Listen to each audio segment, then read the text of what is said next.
É perigoso ser negro no Brasil. É o que vem confirmar, mais uma vez, o Atlas da Violência 2020, publicado no final de agosto pelo Instituto de Pesquisa Econômica Aplicada, o IPEA, e pelo Fórum Brasileiro de Segurança Pública. Os negros são mais de 75% das vítimas de homicídios, apesar de serem pouco mais de 55% da população brasileira. Números que mostram que, apesar de ser um problema conhecido no nosso país, o racismo segue matando e ampliando as desigualdades sociais. No Sala de Convidados de hoje, nós vamos conversar sobre violência e desigualdade racial.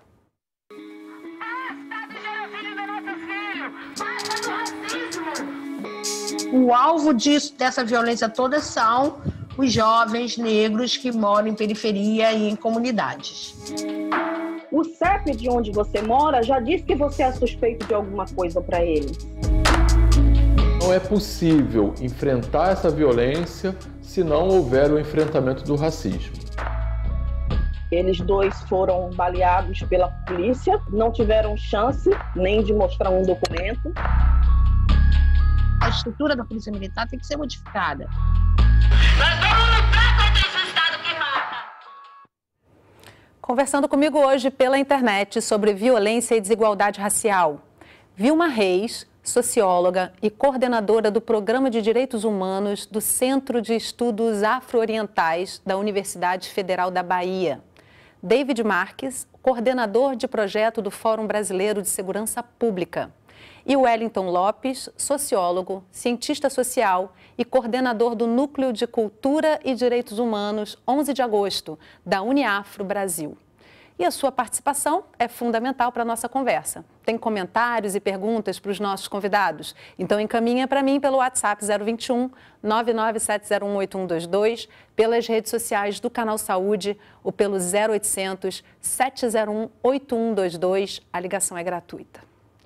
David, Vilma, Wellington, muito obrigada por estarem aqui comigo hoje, virtualmente, para a gente conversar sobre esse assunto sempre urgente. Aqui no Canal Saúde já é o terceiro programa que a gente faz esse ano para tratar da questão do racismo estrutural. A gente precisa falar disso com frequência.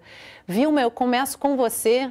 A gente tem aí o resultado de mais um Atlas da violência. São 10 anos de distância para o último Atlas e o que a gente vê é, apesar de números menores para a violência no geral, para a comunidade, para a população negra, esses números só fazem crescer. Qual a importância da gente estar fazendo esse debate hoje, nesse momento? Olá, saudações. Bom dia. Dizer que para nós é muito importante repercutir os resultados desse Atlas. Nós, ativistas dos movimentos de mulheres negras no Brasil, desde 2015, na realização da Marcha de Mulheres Negras em Brasília, a gente já estava bastante impactada com aquela situação de que a violência, em uma década, havia recuado em 9% em relação às mulheres brancas e avançado em 54% contra as mulheres negras. E esse é um dado importante porque o Atlas desse ano, ele destaca, ele desagrega a questão de gênero, a questão de raça e vem repercutindo. Eu já havia conversado com a Carol, na revista Cláudia, repercutindo os resultados desse ano em vários outros canais e acho importante que a gente converse aqui, porque realmente os resultados da violência no Brasil é uma agenda de saúde. É importantíssimo. A gente quer cada vez mais deslocar da segurança pública para a saúde, para as políticas sociais. E nessa questão da violência e esse cruzamento frontal com a questão racial, o mundo se mobiliza e o Brasil precisa construir suas próprias respostas. Muito importante esse recorte de gênero e raça, né, Vilma? A gente vai tocar nisso no programa com certeza. Wellington, A gente observa um movimento nas redes sociais, muita gente indo às ruas, mesmo em meio à pandemia, no Brasil e no mundo todo, né? Existe sim um movimento de inquietação por parte, inclusive, da população branca, de parte dessa população que também não suporta mais ver tanta violência. É surpreendente para você que haja um aumento desses números? Não é contraditório a gente ver tanta gente se mobilizando e, ao mesmo tempo, a violência crescer e permanecer na nossa sociedade? Bom, eu acho que talvez a ideia que a gente tenha de como a sociedade se organiza na democracia, de ver as pessoas como uma população civil, que é detentora de direitos comuns uns com os outros, nubla um outro fato que é fundamental para entender também como a sociedade se organiza, que é entender que existem grupos, e esses grupos se organizam de maneiras diferentes, né? A gente tem grupos raciais, grupos de gêneros, classes, e isso organiza a maneira como a gente vive e desenvolve a vida nos territórios. Como a gente desenvolve a vida nas quebradas, nas favelas, nos subúrbios, no interior e etc. Nos vários lugares onde a vida acontece. A gente vive se organizando em grupos. E conforme a democracia se enfraquece, os grupos mais fragilizados politicamente, aqueles que não têm mais poder de decisão estratégica para os seus próprios grupos, são os mais afetados. Então, acho que parece contraditório, mas tem a ver com essa dinâmica de grupos. Com certeza, Wellington. Importante reflexão, a gente vai voltar a esses pontos que você trouxe. David, até pela fala do Wellington, me faz refletir, né, se essa violência é sintoma ou é o porquê de tanta desigualdade no nosso país. Eu queria saber com você o que mais te chama a atenção no resultado desse levantamento, de todo esse estudo que o Atlas traz. Bom dia, saudações também a todos que nos assistem. Eu acredito que o Atlas, na verdade, infelizmente, não traz nenhuma novidade, né? Ele vem ano a ano confirmando uma certa tendência, né? De alguma forma, é mostrar que a desigualdade racial no Brasil ela se expressa de forma muito evidente na questão da violência, né? É uma das formas pelas quais a gente vê mais claramente o quanto que a nossa sociedade é desigual e é marcada pelo racismo. Então, eu acredito que um dos pontos muito importantes para a gente debater é também formas pelas quais a gente poderia, e aí pensando no meu ponto de vista especificamente, políticas de segurança pública, políticas de prevenção da violência que podem ajudar a focalizar os grupos mais vulnerabilizados para que a gente consiga começar a reverter um pouco esse cenário.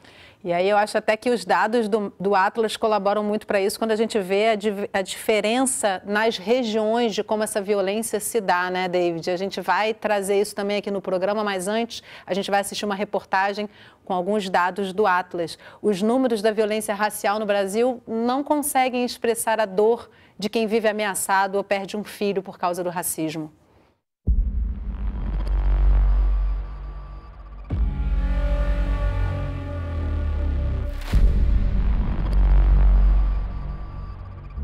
A Luciene é representante da rede de mães vítimas da violência de Estado na Baixada Fluminense. A dona de casa de São João de Meriti viu na militância uma forma de não adoecer e brigar por justiça, depois da morte do filho Rafael Silva Couto. Ele tinha 17 anos quando foi assassinado por policiais militares, no episódio que ficou conhecido como Chacina da Baixada. Ela diz que a violência contra a população negra encontra um beco sem saída, o racismo. Com o passar dos anos, ela tem visto a violência aumentar. Infelizmente. Tanto é que a gente tinha mais ou menos umas 10 mães na época, né, uns anos atrás, agora a gente tem 30. E, infelizmente, cada dia vai crescendo mais esse número. Essa é a realidade que aparece no Atlas da Violência de 2020, que analisou dados entre 2008 e 2018 do Sistema de Informação sobre Mortalidade do Ministério da Saúde e denúncias recebidas pelo Disque 100. No período analisado, foram assassinadas 628.595 pessoas no país, 91,8% das vítimas eram homens e 8% mulheres. 77,1% dos homens foram mortos por arma de fogo, enquanto a taxa das mulheres é de 53,7%. Para se ter uma ideia, quase 76% das pessoas assassinadas em 2018 eram negras. O relatório deixa em evidência que para cada pessoa não negra assassinada em 2018, 2,7 negros foram mortos. Em uma década, houve um crescimento de mais de 11% no número de homicídios de pessoas negras. Para Ilcimar, os dados revelam o racismo estrutural, vítimas que têm cor e endereço certo, que muitas vezes são mortas pelas mãos do próprio Estado. Todo mundo é visto como suspeito de alguma coisa. O CEP de onde você mora já diz que você é suspeito de alguma coisa para eles. Se ele sobe um morro, se ele sobe uma favela, eles sobem atirando, eles não querem saber se tem morador na rua. E quando a gente sai da Baixada Fluminense e analisa o atlas da violência em outros estados brasileiros, a gente se depara com mais estatísticas negativas. E apesar das diferenças regionais, as notícias não são boas. Em Alagoas, para cada homicídio de uma pessoa não negra, 17 pessoas negras são assassinadas. Na Paraíba, a cada pessoa não negra morta, 8,9 negros morrem. O Atlas da Violência de 2020 aponta ainda que o risco de um homem negro ser assassinado é 74% maior. Para as mulheres negras, a taxa é de 64,4%, dados que deixam em evidência cicatrizes históricas. A Polícia Militar ela tem que ser modificada. A formulação da Polícia Militar, a estrutura da Polícia Militar tem que ser modificada, né? E tem que ser combatido o mal policial, né?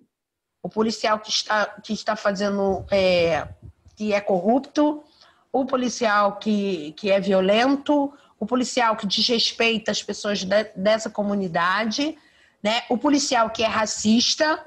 Não é possível enfrentar essa violência se não houver o enfrentamento do racismo. É importante que a gente tenha, de fato, políticas públicas, resultado que pensem de uma forma planejada meios concretos e reais de reverter essa chaga social histórica que nós temos.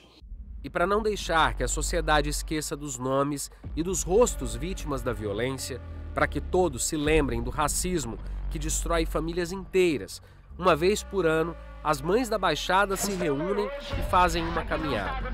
Pelas ruas, um protesto, um abraço coletivo em quem convive com a dor da perda. Nós vamos lutar contra esse Estado que mata. A dor é muito grande, a gente conhece a dor, a gente sabe que é difícil demais, né? É como se um pedaço da gente fosse embora e nunca mais vai voltar no lugar. É uma ferida que sempre se encontra aberta. Nós sabemos o quanto é duro. Enquanto nós vivemos, os nossos filhos têm voz. Vilma, eu quero começar esse programa com uma fala do Adriano, né? Ele diz que é impossível enfrentar essa violência sem enfrentar o racismo. E aí eu começo com você, porque na sua fala, no início do programa, você trouxe essa questão desse racismo que gera privilégios para alguns e violência contra outros. Eu queria que você trouxesse para quem está assistindo a gente qual é a importância de se tornar antirracista, qual é a importância de se trazer a população branca para essa discussão, para que ela possa, sim, modificar um preconceito que é histórico, que está na nossa sociedade, que está misturado na nossa cultura interna, que as pessoas muitas vezes sequer percebem. Qual é a importância de trazer a sociedade inteira para essa discussão, para cessar essa violência? Então, Yasmine, né? Sim. Só de falar, para nós é muito importante que, primeiro, pontuar uma questão. Enfrentar o racismo no Brasil e vencer o racismo não é uma tarefa exclusiva da comunidade negra, essa é uma tarefa de toda a sociedade. Essa é uma questão. Em 14 de junho de 2020, a Coalizão Negra por Direitos lançou uma campanha e nós ocupamos todos os chamados jornalões do país, né? As grandes corporações de comunicação, e lançamos o nosso manifesto exatamente com esse título: Enquanto houver racismo, não haverá democracia. E para a gente mostrar o tamanho do desafio, nós voltamos a 1978, a gente abre o manifesto com uma parte do manifesto que lançou o MNU, Movimento Negro Unificado, tá? Dia 7 de julho de 1978, na porta do Teatro Municipal de São Paulo. Naquele momento, os jovens encarcerados na cadeia pública de São Paulo, que depois a gente ficou conhecendo como Carandiru, né? Por tudo que se produziu, eles mandaram uma carta para ser lidas. E essa é uma coisa importante, está documentada. E eles diziam: nós que estamos aqui no último degrau que a sociedade racista nos colocou, não temos mais a esperança de sair daqui, mas a gente entrega para vocês que fundam esse movimento hoje a possibilidade de nossos filhos e nossos netos não chegarem aqui. E se vocês não fizerem isso, vovô vai ficar muito triste com vocês. Assinado, os netos de Zumbi. Eu estou falando de um ato que ocorreu há 42 anos atrás. O que nos desespera, do ponto de vista político, e dentro dessa geopolítica e desses gestores da morte negra no Brasil, é exatamente a permanência desse horror de produzir dor e produzir morte. Nessas matérias que nós acompanhamos aqui e nesse esforço que nós estamos fazendo enquanto defensoras e defensores de direitos humanos, de repercutir os resultados do Atlas da Violência 2020, nós temos algo que para a gente é fundamental. É impossível conviver com essa produção de morte, tá? Dessa forma. Há um escancaramento violento do racismo e que é de criminalização e desumanização das pessoas negras no Brasil. E para isso precisa um comprometimento. Aqui a gente pode ir até em Hannah Arendt mesmo, né? E a gente dizer: quando você conhece, você não tem o direito de ser irresponsável, de fechar os olhos e fingir que não está vendo. Então nós temos uma população branca no Brasil e tem muita gente antirracista que não aceita essa regra quatrocentista colonial devastadora da população brasileira, porque essa ação, ela destrói também as pessoas brancas que são antirracistas. Ela destrói a possibilidade de você criar uma criança branca livre no Brasil, que você vai numa escola racialmente blindada, né? Você vai numa escola em que a criança branca de classe média alta, ela sofre estelionato intelectual a sua vida inteira, né? E é um processo que começa na educação infantil, porque é surrupiado também desses abastados a possibilidade de entender o Brasil profundo. E eu quero dizer uma coisa, que na voz dessas mães, quando elas falam, quando eu vejo as mães de maio, Yasmine, eu fui ouvidora-geral da Defensoria Pública do Estado da Bahia por 2 mandatos, acabei em maio do ano passado, e presidi o Conselho Nacional de Ouvidorias das Defensorias Públicas. Portanto, corri o país, né, e depois escrevi uma dissertação de mestrado chamada Atucaiados pelo Estado. Nós precisamos redirecionar para onde nós vamos também repartir as responsabilidades sobre esse holocausto dos mortos da democracia, os desaparecidos da democracia. E é para isso que a gente desafia também as pessoas que também, David, estão à frente do processo do Atlas, né? Porque para a gente a produção de dados, ela está implicada e nós precisamos direcionar para o sistema de justiça. A responsabilidade do Ministério Público de arquivar, só um instantinho, Yasmin, de arquivar 96% de todos os assassinatos cometidos por policiais e por grupos paramilitares. Isso mostra que o MP e esses entes do sistema de justiça estão com as mãos encharcadas de sangue. Isso e é um nós dado... precisamos destacar essa questão. Desculpa, Vilma, isso é até um dado muito importante que eu quero que o David traga para a gente daqui a pouco, que é o altíssimo índice de mortes indeterminadas, que provavelmente retratam boa parte disso que você está falando. Mas antes de eu passar para o David, já deixo ele com essa reflexão, eu queria trazer uma participação aqui da nossa audiência para o Wellington, porque tem a ver com a fala dele já no início do programa. O Luiz Otávio Campo encaminhou pelo WhatsApp para a gente a seguinte questão, Wellington. A violência é um fato, sobretudo em comunidades periféricas, certo? Os negros estão em todos os grupos quando tratamos de violência nas favelas. Por exemplo, são moradores, trabalham, estudam, têm família.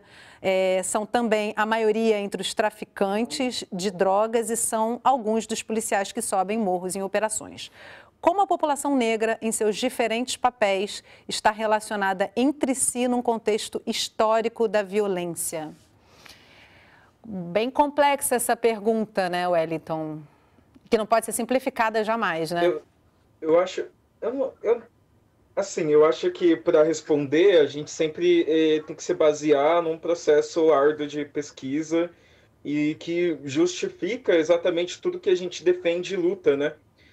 Mas eu acho que a outra maneira simples de responder de maneira rápida que é pensar, por exemplo, num preceito da sociedade moderna que a gente vive, né? E a ideia de que a gente vive em sociedade civil, ela foi gestada no modelo liberal de organização da sociedade. Eu estou resgatando isso, não para fugir do tema, mas para dizer algo muito básico do modelo liberal pensado por John Locke, em segundo tratado sobre a liberdade, que era pensar que a sociedade civil seria organizada em grupos e esses grupos teriam o direito de organizar dentro dos territórios que lhes pertencem e que vivem em comunidade as tradições, memórias e a sua maneira muito própria de professar a sua individualidade e a escolha de se manter em comunidade com os iguais. E essa ideia de que a sociedade civil ela é um organismo vivo de relações entre indivíduos e grupos, ela precisa ser aplicada a entender que, a partir do momento que esses grupos eles têm liberdades individuais para poder se reunir em comunidade, eles também têm direitos políticos de decisão e de ação direta sobre os impactos que as decisões políticas no legislativo, no judiciário e no executivo têm nas suas comunidades. Então, pensar, por exemplo, que muitas pessoas pretas, e aí eu acho que é algo muito, muito comum, assim, a gente imaginar que a partir do momento que a gente passa por um processo de ascensão social e econômica na família, quando alguma pessoa preta de favela, de quebrada, entra numa universidade e aí consegue um salário melhor, a ideia de que ele vai sair da sua comunidade para viver numa comunidade mais segura, e muitas vezes essa comunidade mais segura, que tem acesso a saneamento básico, que a polícia não dá enquadros, como o próprio capitão da rota aqui em São Paulo, o comandante da rota aqui em São Paulo, em outro momento, não lembro agora o ano, se foi 2017 ou 2016, que aliás foram uns anos de aumento da letalidade e violência aqui na cidade de São Paulo também, né, o crescimento da violência, e no Brasil, segundo o Atlas da Violência, ele tem a fala de que na periferia ele tem uma maneira de abordar as pessoas que moram na periferia e que num bairro como Jardins, ele não pode abordar da mesma maneira violenta uma pessoa que mora no Jardins. Eu acho que o sintoma disso é entender que esses bairros, eles são racializados e bairros racializados experimentam o desenvolvimento histórico da cidade, é entender que a cidade ela não é um espaço vazio, a cidade é um espaço corporativo de relações entre sociedade civil, e aí no caso indivíduos, corporações e grupos raciais, de gênero, de classe, que se relacionam disputando espaço para desenvolver a vida na cidade. Então, quando as pessoas que moram na periferia, e aí até o próprio conceito de periferia, a margem da cidade, quando a gente pensa que as pessoas que vivem na periferia pertencem a grupos que são extremamente violentados por várias ações que o Estado deveria cumprir, mas aí a gente pode dizer por que o Estado não cumpre. Talvez seja porque dentro da estrutura as representações desses grupos que são violentados pelo Estado não têm um poder decisório no jogo político. Se a gente pensar que o jogo político ele tem jogo micro e macro decisórios, as pessoas que pertencem aos grupos minoritários na política, pessoas pretas, não participam dessas decisões estratégicas, desse jogo minoritário e majoritário da política, em âmbito municipal, estadual e federal. A realidade parece muito ficção, né, Wellington? Quando você não tem a vivência, fica muito complicado você perceber a gravidade e a urgência, né? Parece que é distante realmente do que é factual, né? Só para resumir mesmo, por exemplo, imagine uma situação muito X, assim, ó. A gente aqui da Uneafro, no bairro onde eu moro, na cidade de Kêmia, a gente tem entregado cestas básicas, né? Uma das pessoas que pegam cesta básica com a gente é uma senhora negra de 69 anos, que mora numa casa de palafita e madeira, o chão de terra batido do lado de um córrego de esgoto entre uma igreja evangélica e uma católica, um sinal do tempo, né? E ela cozinha com um fogão a lenha. E a cesta básica que ela pega, ela divide com os outros moradores que moram no mesmo lugar que ela. Ela não tem saneamento básico, ela não tem acesso à luz e ela não tem acesso à saúde. Ela não tem acesso a uma qualidade de vida que provavelmente... É uma conjunção social muito profunda, né? Agora, antes de finalizar o bloco, o tempo passa muito rapidinho aqui, gente. Eu queria trazer o David com algumas questões primordiais aí do Atlas desse ano. David, a gente falou aí dessas mortes por motivos indeterminados e a gente também verifica no Atlas uma diversidade entre as regiões do Brasil, o que se faz pensar na possibilidade de que algumas políticas implementadas em alguns estados forçou esses números para mais ou para menos, né? Como é que você avalia aí a fala da Vilma, do Wellington e esses dados que estão no Atlas enquanto perspectiva para políticas públicas? Certo. Bom, eu acho que como eu mencionei na primeira fala, né, a gente tem uma agenda importante de desenvolvimento de estatísticas públicas, de indicadores. A gente está num momento muito complicado, até internacionalmente, e no Brasil não é diferente, de uma agenda de desacreditar a ciência, né? De desacreditar a produção intelectual, a produção de estatísticas, de desvirtuar qualquer elemento de ser fato, né? Com uma ideia de fake news, enfim.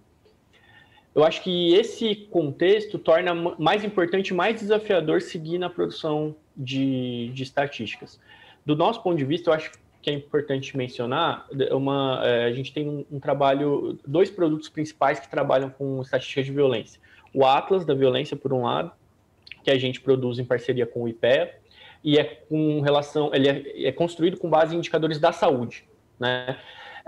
A gente tem também o Anuário Brasileiro de Segurança Pública, que esse é elaborado a partir dos registros das polícias, principalmente dos boletins de ocorrência, né? A gente está sempre comparando esses dados para que a gente tenha mais clareza sobre o que eles estão mostrando, né? Um dado controla a qualidade do outro, saber se um está muito diferente do outro, significa que tem algum problema, né? Nos últimos 10 anos, a gente teve até uma aproximação desses 2 dados, né? O dado da segurança pública melhorou bastante, mas ele ainda é muito frágil, né?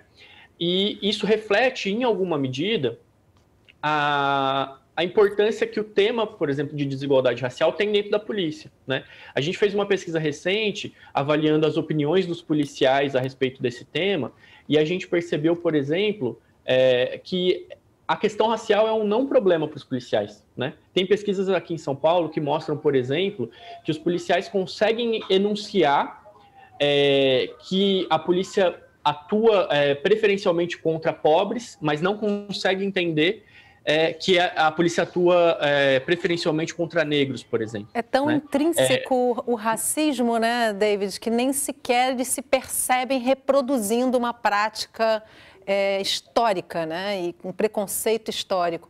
Eu preciso fazer uma pausa para o nosso intervalo, mas a gente retoma falando sobre isso, tá, David? No próximo bloco, quem morre deixa família, histórias, sonhos e planos. O Sala de Convidados faz um rápido intervalo e volta já. Não sai daí.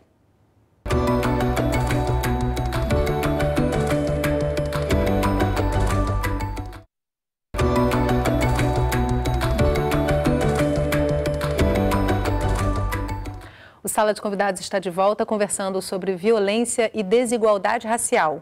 Comigo via internet, Vilma Reis, socióloga e coordenadora do Programa de Direitos Humanos do Centro de Estudos Afro-Orientais da Universidade Federal da Bahia. David Marques, coordenador de projeto do Fórum Brasileiro de Segurança Pública. E Wellington Lopes, sociólogo, cientista social e coordenador do Núcleo de Cultura e Direitos Humanos 11 de agosto da Uniafro Brasil. Se você ainda não participou no primeiro bloco, a hora é agora. Manda os seus comentários para a gente. Eu recebo e compartilho com os nossos convidados. Você pode encaminhar pelo WhatsApp 021 997018122, pelas redes sociais do Canal Saúde ou pelo 0800 701 8122. A ligação é gratuita. A história do Rafael e da Ilzimar, que você vai conhecer agora, é bem mais do que um número em meio às estatísticas. Ela tem nomes, endereço, sonhos, medos e um fim trágico que não pode ser naturalizado. No Brasil, a cada 23 minutos, um jovem negro é assassinado. São mais de 23 mil mortes pela violência letal por ano. Cerca de 63 jovens negros assassinados por dia. Os números foram divulgados pela campanha Vidas Negras. Isso é realidade, né? Os maiores atingidos e o público, o alvo dessa violência toda são os jovens negros que moram em periferia e em comunidades. Não tem como fugir disso. Uma estatística negativa que interrompe vidas, trajetórias, sonhos e destrói famílias inteiras. É o que conta Ilzimar, moradora de São João de Meriti, na Baixada Fluminense. Nas fotos, os últimos momentos do filho vivo. A gente estava em família assistindo o jogo do Brasil, era o primeiro dia do jogo da Copa em 2018, dia 17 de junho de 2018. Assistimos o jogo em família, acabou por volta de umas 6 horas e ele saiu, se despediu de mim e foi encontrar com os amigos porque eles iam numa resenha. Foi aí que ele se encontrou com o Vitor Oliveira e saíram de moto. A moto era da mãe do Vitor Oliveira, estava no nome da mãe do Vitor Oliveira, e quem pilotava a moto era o meu filho, Vitor Hugo. O estudante Vitor Hugo de Jesus Pires, de 17 anos, filho de Ilzimar, e o amigo dele, Vitor Oliveira, de 18 anos, foram assassinados por policiais militares naquele mesmo dia, 17 de junho de 2018. Os jovens estavam em uma moto e se assustaram com a abordagem da polícia. De acordo com testemunhas, o filho de Ilzimar levantou os braços e falou que morava no local. O policial mandou ele abaixar e, em seguida, atirou no peito do adolescente. A família recebeu a notícia por volta das 7 horas da noite. Eles avistaram o meu filho e o Vitor Oliveira na moto e perseguiram os meninos num pedaço da rua, que é a esquina com a rua da minha casa. Então, é o que eu costumo dizer, meu filho morreu no quintal de casa. Eles dois foram baleados pela polícia e não tiveram chance nem de mostrar um documento.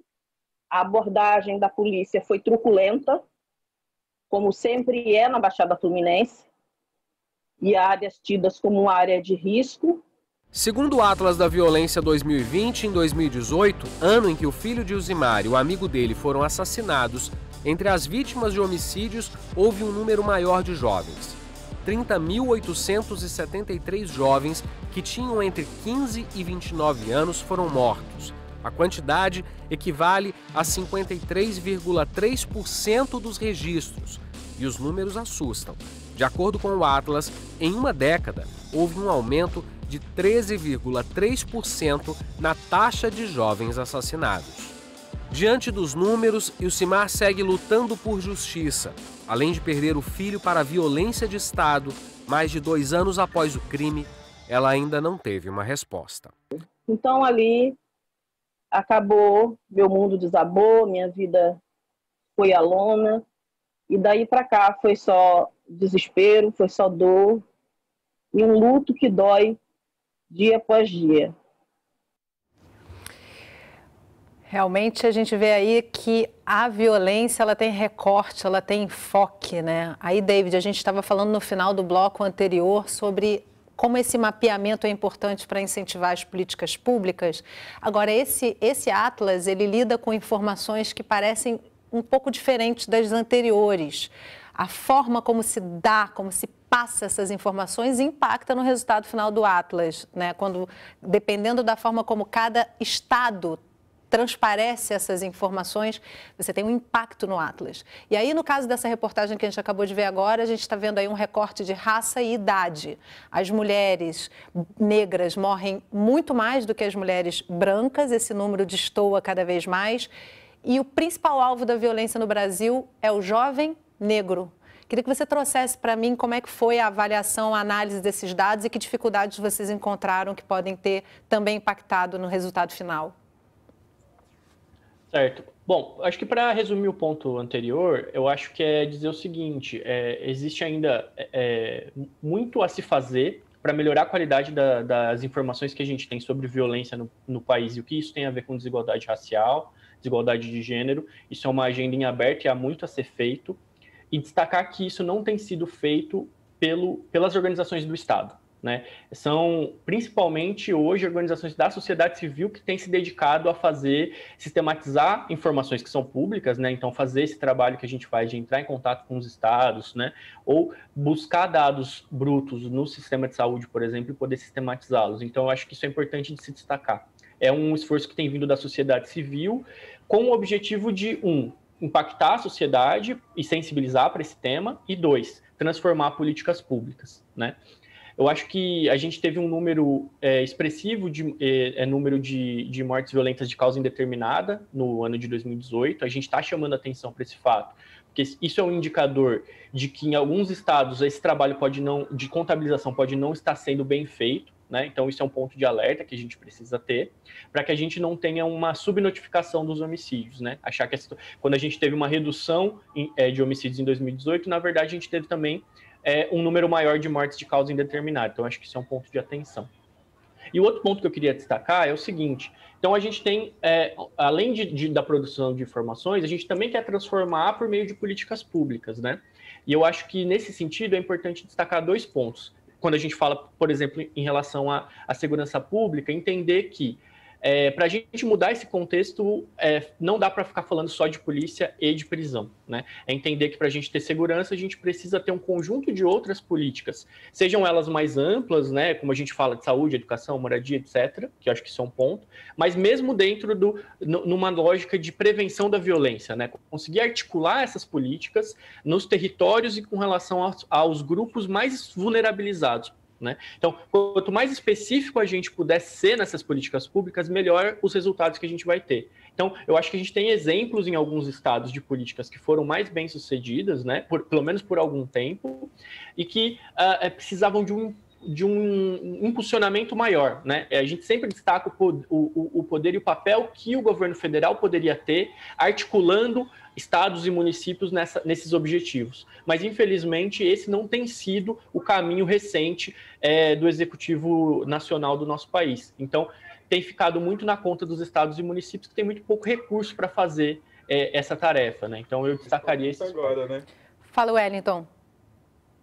Não, só tô falando assim, principalmente agora. Sim, eu acho que isso tem muito a ver com a sua fala anterior, no final do bloco também, Wellington, sobre a vida que aquela senhora que recebe essa cesta básica leva, ou seja, ela tem todo um contexto de miserabilidade, é uma população que já é vulnerabilizada.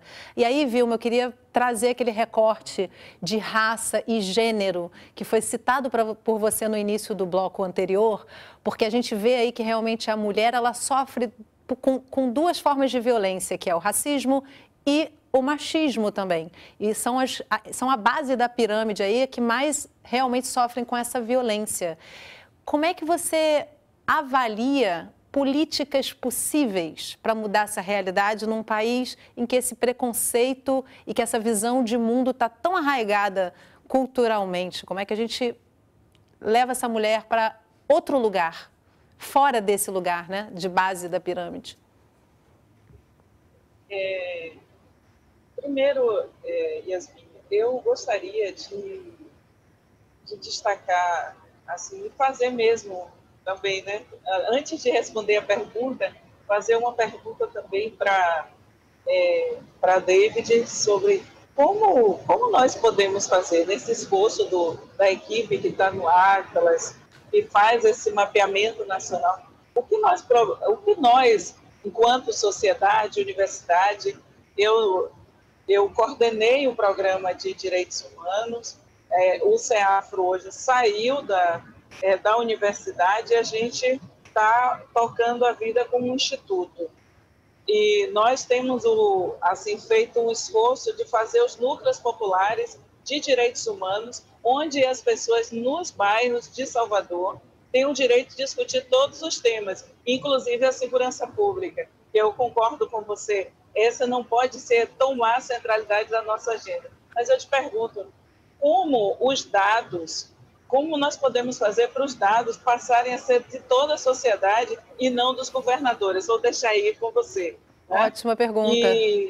Desculpa, deixa eu segurar para ele responder, porque realmente isso, inclusive, entra na pergunta que eu te fiz, porque se a gente impactar no todo, a gente vai impactar essa mulher que é vulnerabilizada também, né, David? Sim. Bom, essa agenda, eu considero ela bastante complexa, então, se a gente estiver falando especificamente do Atlas, por exemplo, isso é um trabalho que tem que ser feito junto à saúde, né? Então, passar muito pelos registros do próprio sistema de saúde, numa relação que vai de município e estado, principalmente, e é articulada, reunida pelo governo federal. Esses dados a gente tem conseguido, ultimamente, incidir sobre eles mais, né, nos processos de divulgação e de mostrar os dados. Então, a gente hoje, o Fórum, né, Brasileiro de Segurança Pública, não tem um diálogo tão próximo com o sistema de saúde assim. O que nós temos feito, Vilma, na área junto às polícias há mais ou menos uns 4 anos, nós temos pedido dados com essa desagregação, porque o Fórum tem 14 anos, né, a gente vai ter esse ano o 14º anuário. Quando começou, não tinha dado de homicídio para todos os estados. Então, assim, a gente teve um trabalho de ter dados de homicídio para todo mundo. A gente chegou num ponto, há 3, 4 anos atrás, que a gente precisa dar um passo adiante. Então, aí pedir para esses estados que já tinham se informatizado mais, né, informatizado seus boletins de ocorrência e tal, para dizer que a gente queria mais informações, informação por município, informação por idade, por gênero, por raça, cor. E aí, isso tem sido um trabalho que a gente todo ano pedindo e todo ano divulgando, para que essa pressão, né, a imprensa falando disso, sociedade civil cobrando em cada um dos estados a divulgação desses dados, eu acho que ajuda porque na prática o que precisa ser feito o escrivão lá na frente que vai fazer um boletim de ocorrência tem que, primeiro, precisa existir no sistema o campo para ele preencher, e 2, ele precisa preencher esse campo corretamente. Isso precisa ser altamente capilarizado. E, pelo menos na nossa experiência, o que tem ajudado é essa pressão social mesmo. Buscar o mínimo de dado disponível possível, e colocar isso em evidência, colocar isso para debate na esfera pública, seja porque tem e o resultado é ruim, seja porque o dado não existe, né? Então, esse tem sido o nosso caminho ultimamente. Eu vou entrar aí, viu? Porque por favor. Concordando contigo e dizendo assim, quando o Wellington trouxe, obrigada, Wellington, pela questão como você desenhou, né? E a gente botar realmente as mulheres negras no centro desse enfrentamento, porque quando a gente vê movimentos como as Mães de Maio, né, as mães lutando, a Mônica Cunha no Rio, a Débora Silva aí em São Paulo, Dona Ruth Fiuza aqui em Salvador, né, Dona Mirtes lutando por justiça em Pernambuco, também e esse panorama que o Atlas nos dá, também a gente fica pensando, quando você colocou o mapa de representação né, do poder, como a gente precisa parar para repartir esse poder, porque ele está todo concentrado num grupo racial branco, porque branco não é considerado como um grupo étnico-racial, né? É a norma do humano. E aqui a gente está aqui para desconstruir. Então, é importante, porque como um país, que é a outra pergunta que a gente se faz aqui, para o conjunto que está aqui participando do conversa, da sala de conversa, né? Quer dizer, como um país pode conviver com uma narrativa de que os jovens brancos de classe média têm direito à vida e quando acontece qualquer intercorrência em sua vida, eles são chamados pelo nome, eles têm família, eles têm direito a futuro, e a situação que a gente está debatendo aqui é exatamente de... Imagine esse dado que você traz, David, imagine 30.873, tá? Isso é o que a gente consegue contar, porque a subnotificação também é um problema, mas para cada mãe negra que enterra seu filho, para cada avó negra que enterra seu filho, isso é desesperador. Então, eu fico pensando, Wellington, que também a questão da gente virar as prioridades do orçamento, por exemplo, em São Paulo, você teve aí os céus, né? Porque quando eu digo da gente tomar os dados da mão dos governadores, é porque eu estou numa região que todas as reportagens que estão aqui nessa nossa conversa, elas revelam uma coisa que para a gente é muito importante. Se governa no Nordeste com a grife de esquerda, mas o modus operandi, a forma como a polícia trata a população negra, a população pobre, é um absurdo. A gente fala assim, nossa, nós temos um desafio de peitar o fascismo e o racismo neste momento, mas nós temos também um incremento de superencarceramento e de mortes nessa situação aqui dos últimos 15 anos, que faz com que a gente pense numa coisa fundamental para dar essa virada. E é isso que tem a ver com a pergunta aqui da nossa companheira. Como é que a gente dá a virada? Primeiro, nós precisamos ter coragem de fazer o que, por exemplo, a Alexandra Ocasio-Cortez e Bernie Sanders, então estou falando de propostas no campo liberal. Vou te pedir para ser objetiva para eu poder trazer o Wellington antes do finalzinho do bloco. O que elas estão propondo de anistia para todos os jovens implicados no horror da guerra às drogas.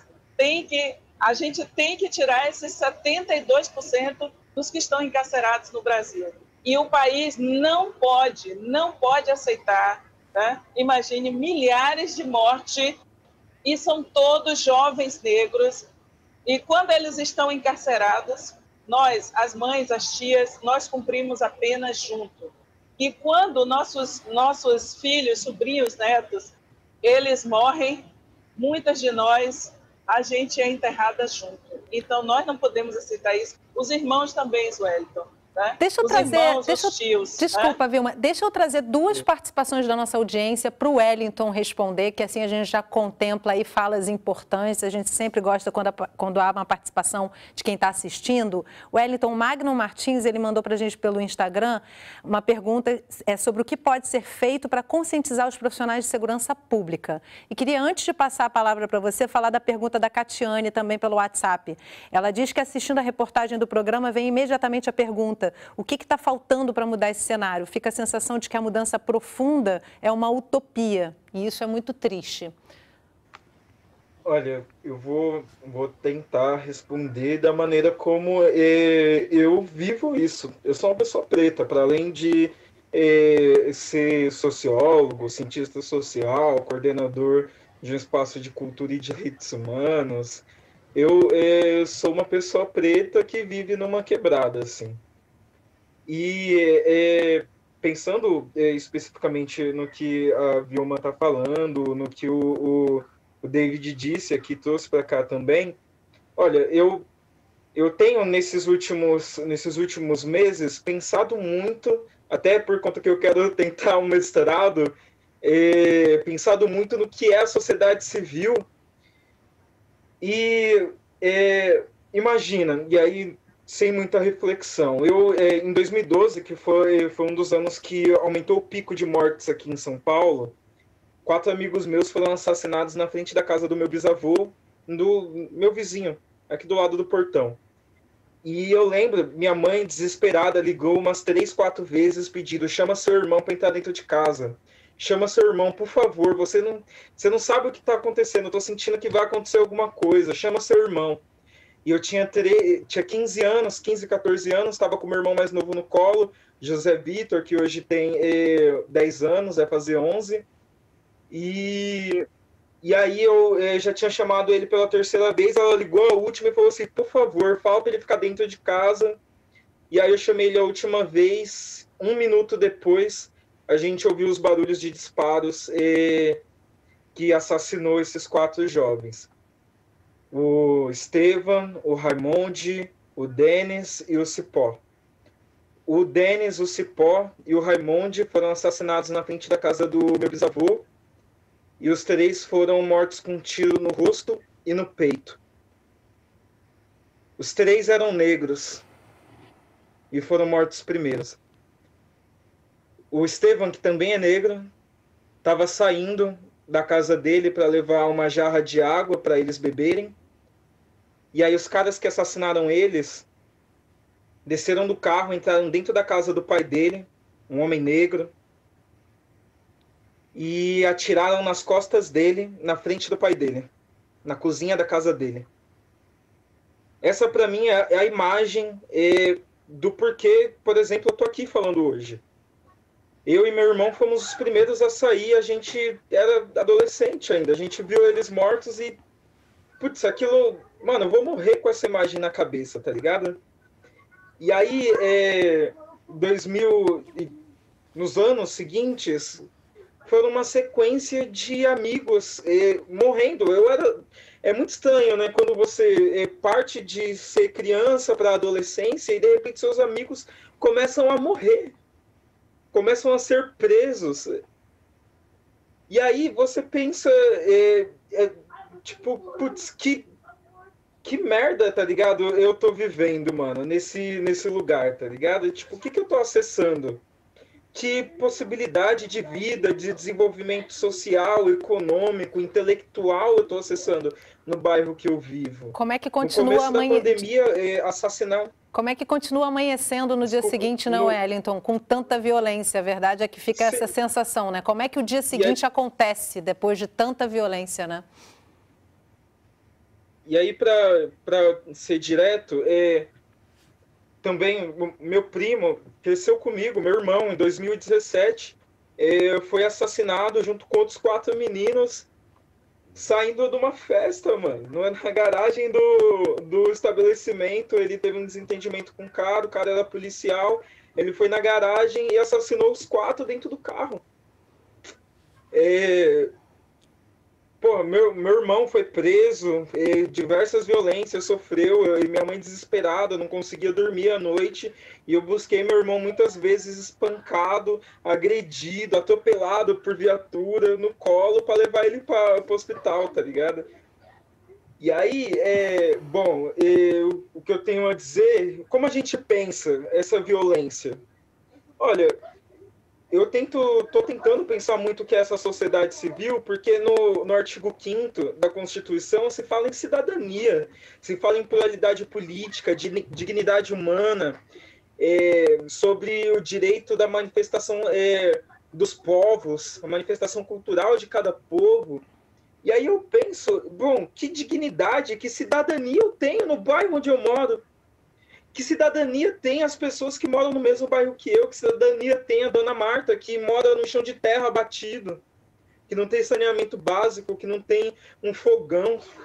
Que cidadania a gente tem? E aí me vem um sintoma muito, muito prático de que a gente financia esse Estado. Somos nós que movimentamos esse Estado. Meu primo morreu com um tiro no rosto, com uma bala que eu financio. Você, a Vilma, o David, a gente financia essa bala.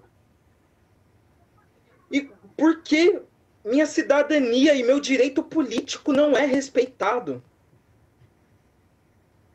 Eu acho que isso é muito isso é muito esse específico. É o Atlas, a né, gente Wellington? financia esse Estado. Essa sua a fala, gente financia esse Estado. Essa sua fala é o Atlas. Porque, na verdade, quando a gente vê o Atlas publicado, eu infelizmente tenho que caminhar para o fim do programa, mas eu convido já previamente, porque teremos outras oportunidades. Esse é um tema central para nós aqui no Canal Saúde, porque, como a Vilma colocou, é uma questão de democracia. Como é que você vai dizer que um país é democrático quando uma parte da população é cruelmente massacrada diariamente com histórias como essa que você está contando, Wellington? Eu acho muito importante a gente fechar o programa com essa história, apesar da gente ter ainda... É um assunto grandioso demais para a gente resolver em uma hora, né? Por isso que a gente vai precisar se encontrar de novo. Mas é muito importante a gente fechar o programa com essa sua fala, porque esse é o Atlas. O resto é dado. O resto a gente só vê número e a gente não consegue sentir. Enfim, eu fico realmente emocionada em ouvir esses relatos. A gente sabe que eles existem, mas quando a gente vê nome, a gente vê parentesco, a gente vê vida pulsando nessas histórias, isso nos toca e nos vê que a gente realmente precisa fazer alguma coisa em todos os momentos e a cada dia. E hoje acho que a gente fez um pouco disso, trazendo vocês três aqui, ouvindo essas informações e histórias tão importantes, a gente procura dar uma pequena contribuição e a mim toca imensamente para poder me movimentar cada vez mais com um movimento antirracista. Eu queria agradecer muito a participação de vocês, Vilma, Wellington e David, com esse assunto que sempre merece espaço em todos os lugares e de visibilidade. Muito obrigada. E obrigada a você que acompanhou o programa de hoje. Se você quiser rever ou baixar e ainda compartilhar esse programa, entra no site do Canal Saúde. Lá você encontra todos os nossos programas. Se puder, fique em casa. Eu encontro você na próxima semana. Até lá.